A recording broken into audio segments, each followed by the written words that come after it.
Hello, hello, hello, and welcome to the Jenna Banks Show. I'm Jenna, your host, and I am so happy you decided to join me today. I'm really excited to introduce you to my guest today. Her name is Dr. Nadine. Now, not only is she known as being the ex-wife to the Wolf of Wall Street, which it was a hit movie that if you haven't watched yet, I highly recommend you do. It's very entertaining.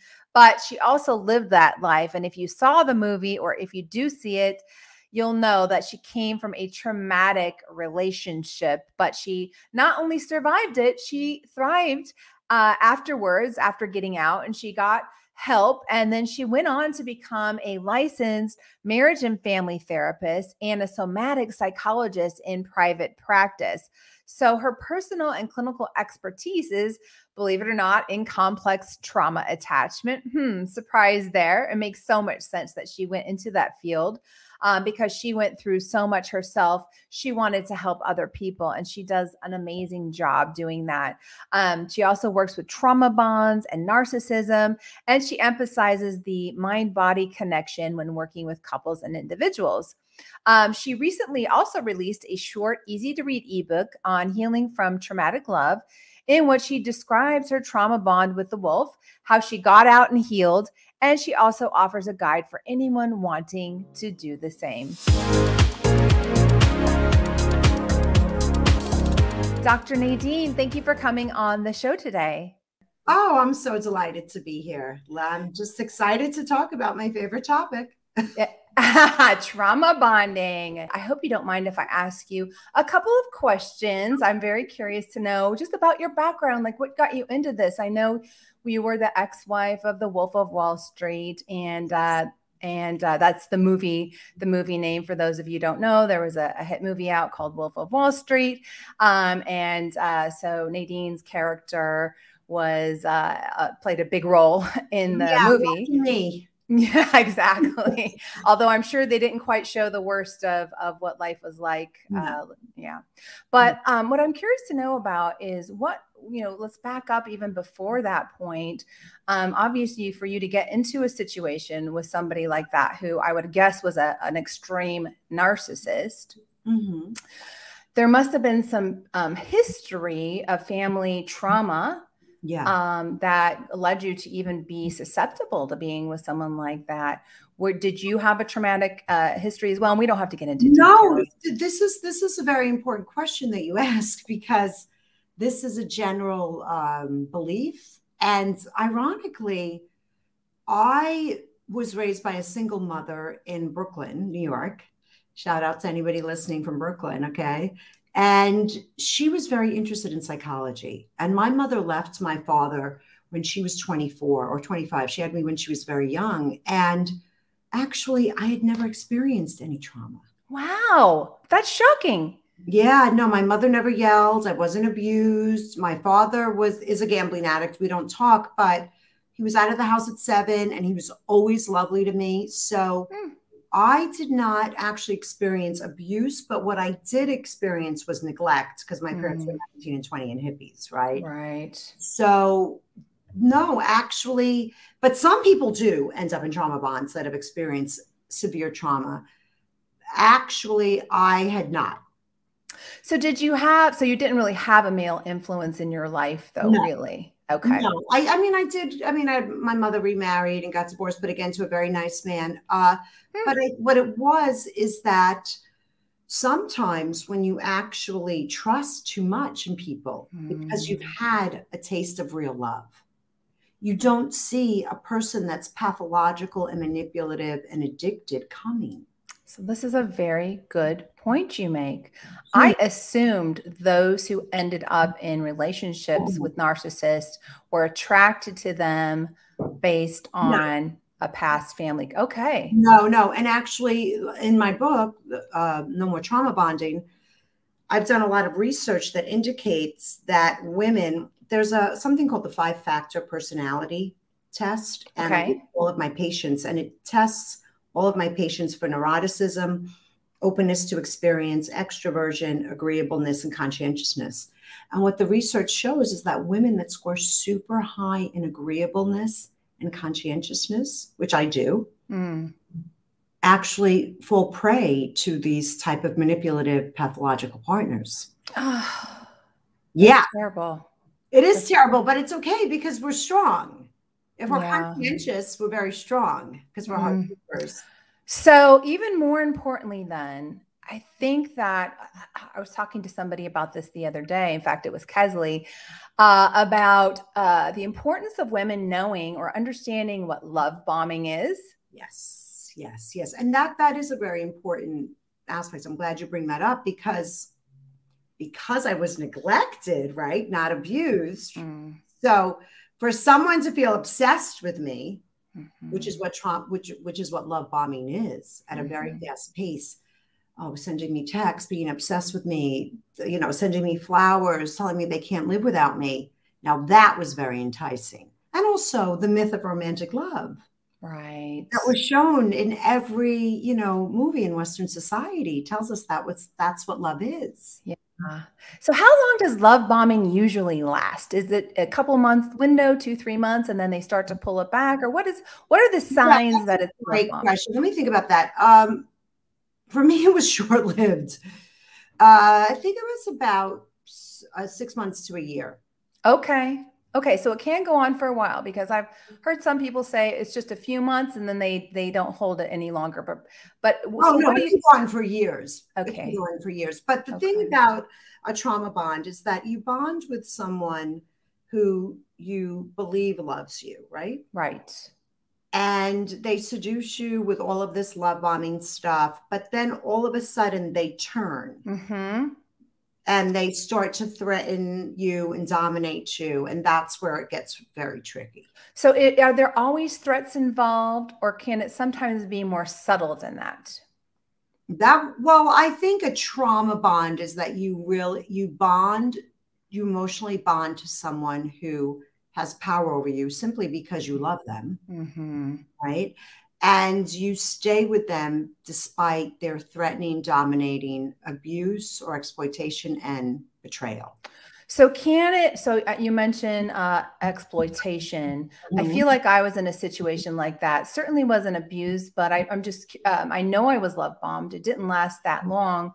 It was maybe a few months, and it started with a lot of like marriage talk. Oh yeah, marriage talk. That's huge. Yeah, meeting family. What else? The pet names, tons of them early on. Just and also a lot of faking future. Right. And then they pull it away. They stop doing that. No, mine didn't experience like that. So I was in like a real true trauma bond, Jenna. I don't think that yours like was at the tipping edge. A mini one? This was a mini one. Yeah, mine was like after 6 months. Oh, I'm 22. So you have to understand, you know, I'm a babe in the woods. I'm having a good life. I don't know what this is. Nobody's ever spoke to me like this. Right. It's like, if you don't marry me, I am not going to be with you anymore. I was like, okay, I'll get married. I don't want to get married. I never wanted to get married because my parents were so young, right? So I was like, no, I don't want to get married. Married him. Then once I'm about to marry him, if you're not going to have children right away, I'm not going to marry you. Everything was a double down and a threat. Wow. And that's an exploitation of love. Okay. Was there ever abuse, like physical abuse in this situation? No, there was no. There was never physical abuse, but that's another misnomer because emotional abuse is just as harmful. Yeah, I agree. So when when my ex-husband, the Wolf of Wall Street, Jordon Belford, let's just name him, when I said, we just gotten engaged and we took the Concorde, which no longer lives, people. Sorry, I missed that. We took it to Paris and we were at the Plaza Athénée and we were celebrating getting engaged. And he said, if you don't have kids, I'm not going to marry you. And I was like, what? I'm from Brooklyn. I'm not exactly shy. Right. I don't get that. I'm very agreeable and kind and compassionate. I have so much empathy, but I was like, I'm not marrying you. I'm a 23-year-old model. You think I need you? Like, I don't need you. And then he did take the phone out of the wall. Right. So, but at that point, I've never seen anything like that. So I'm just like, oh my God, this guy must really love me. This must be love because this is very dramatic and erratic. I just didn't know. And then he was so rich and powerful. And like, here I am in the Plaza Atene, just took the Concorde. I'm engaged with a 5-carat diamond. Wow. Thrown out of the wall. Yeah. Who wouldn't get sucked into by that? I was just like, what's happening? So, okay. So I was going to ask you, did he already have a certain status by that time? I was wondering if you met him before he hit that. Okay. He did. Okay. Yes, he did. Okay, great. Yeah. So, all right. So you got sucked in. You said it lasted what, like a year or two, and then it switched. I mean, then he was, already at 6 months, right? He wants to get engaged. He's doubling down. Yeah. How did you feel about it? I'm curious. I'm all about energy and getting people to kind of tune into their energy and pay attention to the signs, because your energy talks to you. And if you're not tuned into it, you ignore it based on all these other things, based on, well, he's got money. My mother loves him. If I were to split up with him, everyone would hate me. I'd be stupid. There's all these other factors for us making decisions that go against our intuition or our energy. Yeah. What were you feeling during this time when he was making, doing this double down kind of action? Love bombing and falling in love with somebody like that, they really put you in a trance. You have to remember, he's an ultimate seller, and I'm highly suggestible. I trusted everything and everyone because my mother was trustworthy. Yeah. I had never been abused, violated. Yeah. And so there was an intuition when he asked me to marry him in Brooklyn, though that wasn't fancy, in front of my favorite fast food place, Roaster. Well, we got on the Concorde to Paris. My intuition said, don't do it, but nobody pressured me. Yeah. It was my own desire to be in love and connect to his power. Sure. And connect and feel safe with money, growing up poor. Sure. But your intuition did give you hesitation. I was 22. Yeah. I think I honestly thought this was grandiose to me. I got this. No, I did not. So, Dr. Nate, can you give us like your definition of what is a trauma bond exactly? A trauma bond usually occurs in a love relationship, or it can occur in any relationship where there's a power differential. And then the person that has that power due to love or money or being a priest or, Jeffrey Epstein, or we've seen with Harvey Weinstein, anybody that has their power actually abuses it. But especially to the people that they've already connected with, the people that are emotionally bonded to them or believe in them or trust in them. So it's actually a betrayal of abuse. It's a betrayal of trust due to having power. And the person really emotionally bonds to that person despite the betrayal and harm. And then it becomes a trauma bond. So now maybe there's a trauma bond, okay. Right? Before that, it didn't start off like that. But no. They start out like they love you, they care about you, you can trust them, they really understand you. They do something called mimicking or parroting, where they say, "I love that, I love that." Yeah. So, what are some of the signs someone can like look for? Or are there any patterns to that, like little indications? Sure.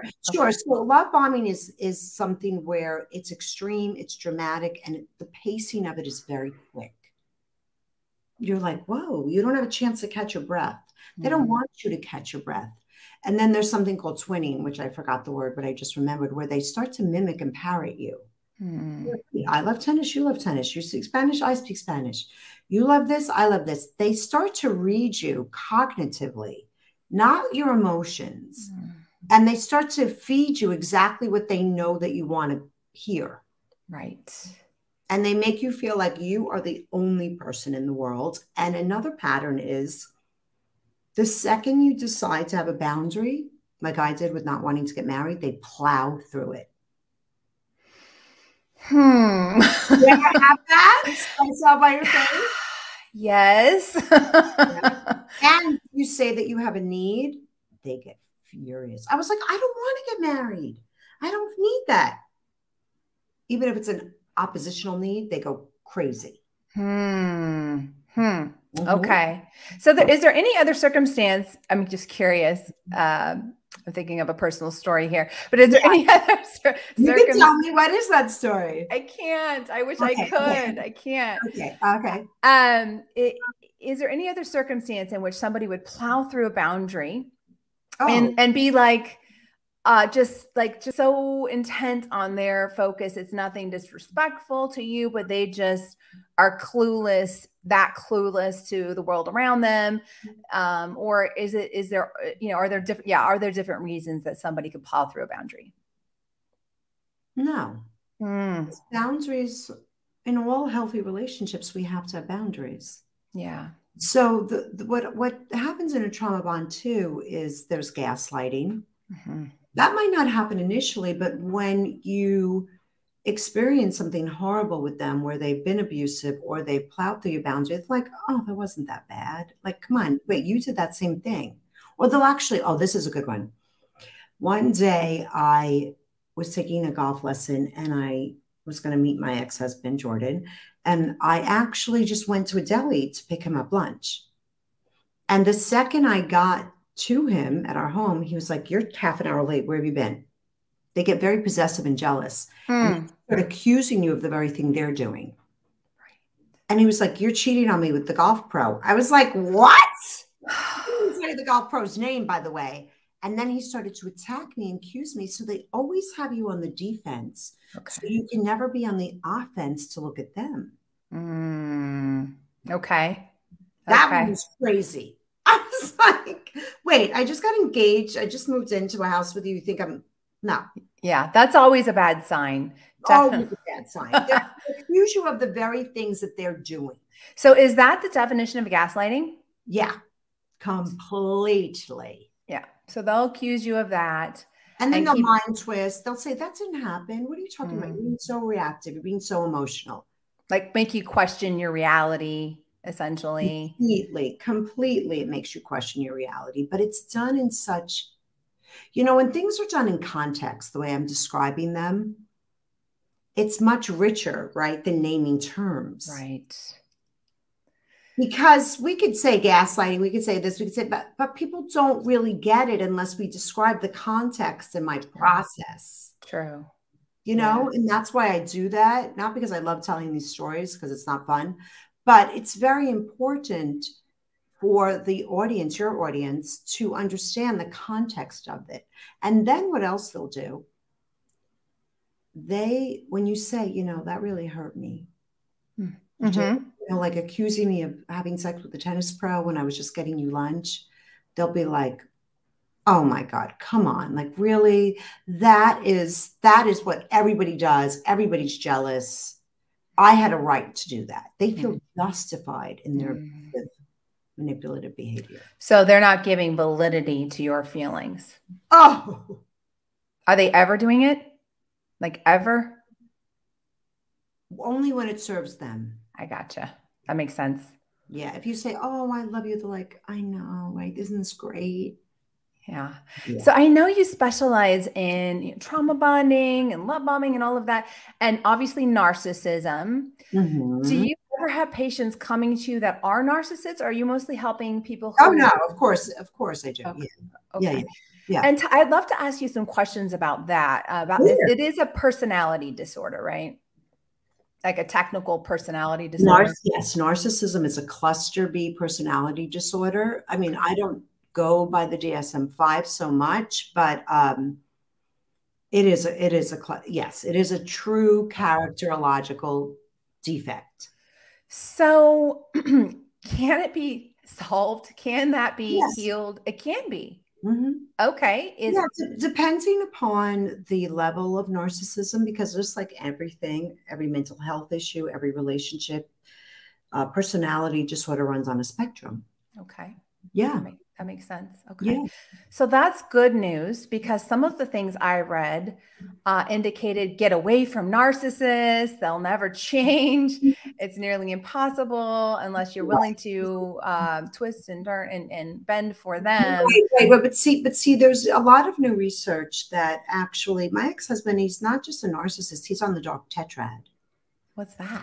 So that's a constellation of dark traits that includes narcissism, Machiavellianism, sadism, and psychopathy. Wow. And Wow. we could put Jeffrey Epstein, Harvey Weinstein, the priests, the Boy Scout leaders.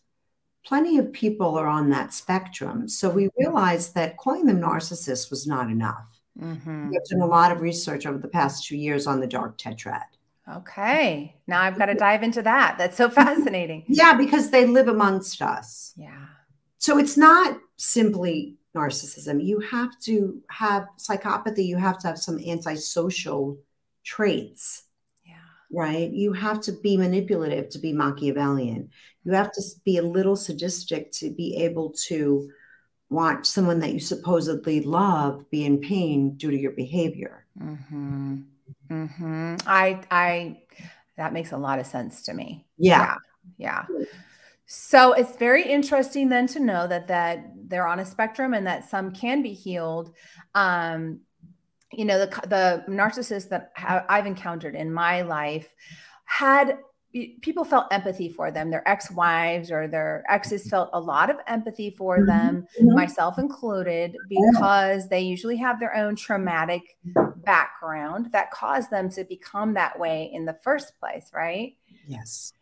And so that's where people get caught up, especially, you know, maybe you don't know they're a narcissist. Obviously they don't, or they wouldn't be getting into the relationship with them. But once they're in it, they, you know, maybe that trauma is revealed and they just have a deep empathy for them and then start to forgive their, you know, trespasses, kind of, you know, oh, well, they had a rough childhood, whatever, and self-sacrifice. And I think those of us who are raised in situations where we were self-sacrificing as children, maybe we also had narcissistic parents, that it becomes an easy pattern to get into.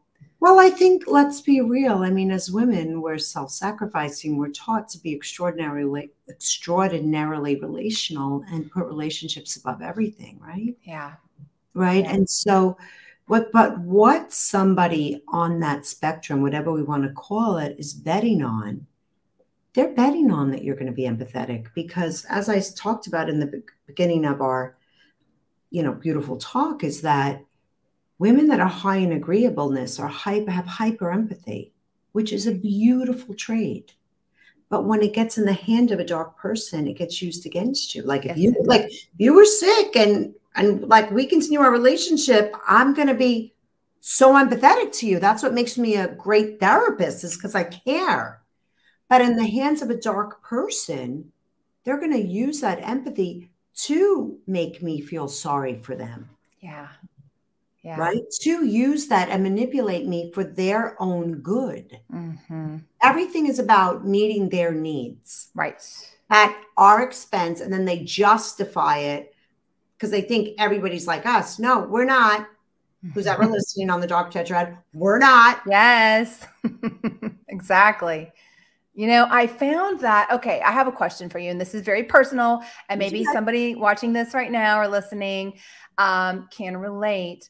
I was in a situation where it had never happened to me before, but I was thinking about this person constantly. Also, I got a lot of butterflies every single time they would call or text, or it was constant butterflies that never went away the whole length of the relationship. And I would think about them constantly. It felt like a mental disorder almost, because I wasn't used to that. Right. And I'd never had that happen before. And this was the biggest narcissist I had in my life. I didn't know it at the time, but is there something related there? Okay. I would love to. There is. You know what it is about a narcissist is that they do have cognitive empathy, or dark tetrad people. So I'm working on this with one of my patients, actually. They know how to implant images into your mind, or implant or create experiences with you in your body that get you obsessed with them. I had a feeling that's what it felt like, a sick obsession, truly. Yeah. It felt almost like a possession, if you want to call it that. Yeah. No, it is, because, you know, if you're not a manipulative person, which I wish I was, I'm getting better at it now. No, really? No, No. I really am getting better at it now. So do not, if your wives hire me, do not like be scared. But when you're not a manipulative person, you can't believe what people will do just to gain your love and affection and attention. Yeah. I never understood that. But now I understand. I made it my business to understand it. Yeah. But I could see how that could happen to you. You're just like in these obsessive thoughts, right? Yeah. Yeah. I couldn't stop thinking about how did it end up. Not good. You know what? It was the moment I stood up for myself. You know, I had to see in black and white. But remember, that's setting a boundary. It was. I set a boundary. Setting a boundary, declaring your own needs. They're out. They're out. Like that. Like that. It was so cold, so abrupt. And it was just absolute stonewall. And I was like, oh my goodness, this is what I'm doing all this self-sacrificing for this? For bullshit. I had to come to that realization. And you that you did though. You know what? It was hard, Dr. Nate. It was so hard. And I've had to fight all that possession that was still there. The trance they put you in. Yeah. I'm glad you call it a trance. That's it's a hypnotic trance. And by the way, I get hypnotized so easily. I've been hypnotized. Good to know it, right? Good to know. Well, now I know it too. So I was so in a trance, even after I saw that happen. That should have been like, I'm out and no thinking about it. And that didn't happen at all. What happened was I thought I need to take space and think about this. And my instinct is really strong. And it was like, this doesn't feel right. This doesn't feel good. He was trying to go, hey, you know, pretend like it didn't happen and just act like things were normal. And so that whatever that pull was kept trying to suck me in and make excuses. But my higher self was like, you can't make an excuse for that. You can't make an excuse for that. Good for you. So you had actually tapped into your intuition, which is beautiful, which is great. And that's another great thing to offer people. You know, I was 22. I was an idiot. I mean, we are all idiots at 22. No, I mean, I didn't know shit. And then I got my ass right into therapy after I met my ex-husband. And that's why I became a therapist. Oh, I was going to ask you how you became that. Okay. Yeah, you started there. Now we've gone a very roundabout way. But that's why I became a therapist, because I realized that probably if I hadn't been in therapy, I would be dead. Yeah. Well, same with me. If I hadn't sought help, I probably would have been back in that relationship. Right. I'm sure, right? Yeah. Yeah. These men are so good. They really are. They're really good. Yeah, and I hate to say men, but no, because you're right. It's men and women. I know women who've done this. I have research here, actually, because I'm always into research. It says that from 2016 to 2018, the number of intimate partner violence or domestic violence in the United States increased by 42%. 1 in 3 women will experience domestic violence. And that doesn't mean physical abuse. That means emotional abuse and control and coercion in their lifetime. And then through COVID, in the pandemic, of course, that sort of abuse, not just physical, because it's coercive emotional abuse, increased 30% against women. Oh, no. So my husband's always like, why do you say women? And I'm like, I'm only talking about research and data. Right. At the end of the day, I'm a scientist. Right. That's why I have a doctorate. Like, so, I'm not playing. So then, because you are so into the data, I am curious to know, is it still more prevalent with women than men? Or are you seeing that start to shift a little and men? No. So it is definitely skewed women. I am not. I have seen almost since I wish I was. Not that I want men to be abused. I don't care about gender. No, I just, no, it's that. It's not equal. We're still not equal is what it is. Not equal. I almost think since the Me Too movement, some people double down, just like my ex-husband. No. Well, so that goes to show you. That's my own intuition saying that again. So, you're seeing more on the front lines than most of us. So that means there's a lot of work to do. Oh, and I'm in it, sister. I'm in it too. I'm in it. I'm so happy to meet you. This is beautiful. I am so happy to meet you. And I'm so happy to have had you on, Dr. Nay. So amazing that you came on the show and you were so open with discussing your past. I really appreciate your vulnerability. Only way. Are there any takeaways that you would like to offer anybody who might be listening today, who might be questioning, like, am I possibly in a situation where I'm? You know what I want to do is I want to illuminate society, right? We're talking about society. So murder spiked in 2020 in cities across the United States, right? We have to remember singer R. Kelly is found guilty on all counts of sex trafficking. Mm. We have to remember that Gabby Petito, now we know she was strangled to death. This all happened in the past 3 months. People were in trouble. So it's not about him, them, her, they. It's about how do we love better? How do we get people into therapy? How do we get people to read your book? Right? About self-love. If you didn't have good parents. Yeah. I mean, I'm only doing this to educate people and say, we have a problem, Houston. Yeah. Let's take it seriously. Yeah. And read about it. If you can't afford therapy, which I understand, find a local intern in your area. I had to train for 3,000 hours to be a therapist. I worked for $5 to $10 an hour. You know, I wasn't as trained as I am now. But there's help out there. There's hope. There's help. Don't feel shameful if you're in a trauma bond. You know, I'm so old now. 30 years ago, nobody even had a term. Yeah. We have terms. We can name it to tame it. Yeah. You know? To me, healing your trauma, getting out of toxic relationships if you're in one, and then healing what got you there in the first place and make sure you don't get them into those situations again. It's all part of self-love. Right. And it's all part of also like knowing enough about trauma bonds that if you're in a narcissist, if you're in a relationship with a dark tetrad person or a narcissist person, and if you can confront them, they might be able to heal. Yeah. Yeah. So information and education is power to not have power over others, but power to influence yourself and how you behave in the world. And I love that. That's why I'm doing this. Yeah. I mean, I am so busy. But I just really connected with you, and I loved that, you know, what the work that you're doing. Thank you. And how you're cultivating a center for self, like what you're doing around self-love. And people need to get educated. They need information. Yeah. So that they can have agency and have power over their lives. Yeah. Yeah. You guys, if you're not already following Dr. Nay on Instagram, I highly recommend you do so. Her posts are amazing. She's very, very active on there. What's your Instagram handle? She's like, I have to look it up. Now, because my assistant, like my 26-year-old assistant, I got to give her a 28 now. She's awesome, by the way. She does everything for me. Clara. I'm going to be posting it in the show notes, you guys. No, it's Dr. Nay, because she changed it. Dr. Nay.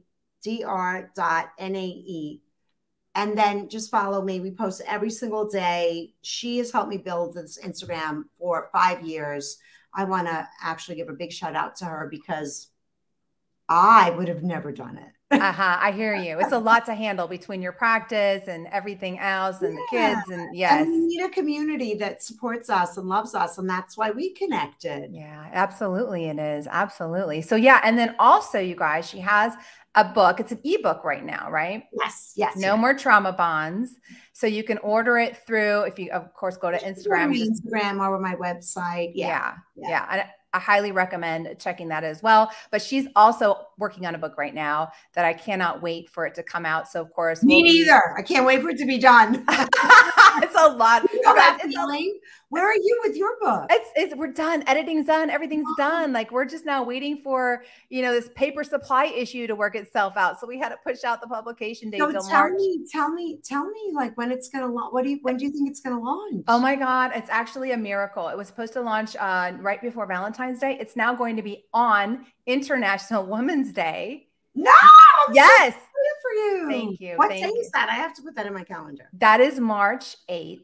Yay. So it's coming up right around the corner. So it got pushed out a month, but it was a blessing in disguise.